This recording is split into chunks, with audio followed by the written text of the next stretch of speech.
حضرت عمر بن خطاب رضی اللہ تعالیٰ عنہ تمام غزوات میں نبی پاک صلی اللہ علیہ وسلم کے ساتھ شریک رہے ہیں۔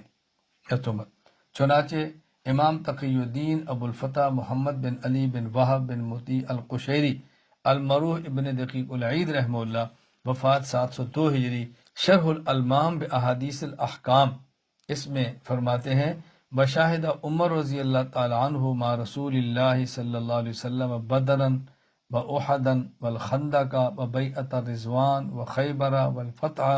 و حنین و تبوک و سائر المشاہد وکان شدیدا علی الکفار والمنافقین۔ حضرت عمر رضی اللہ تعالیٰ کی ایک بہت بڑی خصوصیت اور آپ کی بہت بڑی خوبی یہ ہے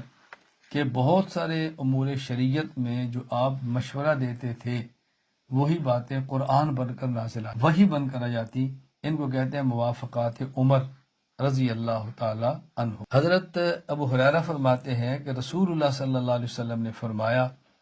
کہ میری امت سے پہلے لوگوں میں بہت سارے محدث گزرے ہیں، میری امت میں اگر کوئی محدث ہوگا تو عمر بن خطاب ہو۔ محدث کا معنی کیا ہوتا ہے؟ محدث کا معنی ہوتا ہے الملہم الذی یلقی الشیء فی روعہ کأنہ قد حدث بہ، یعنی محدث ایسے شخص کو کہتے ہیں۔ عمدۃ القاری میں شرح صحیح بخاری میں یہ لکھا علامہ عینی نے، محدث کہتے ہیں اس شخص کو کہ جس کے دل میں اللہ تعالیٰ کو صحیح خیال ڈالے،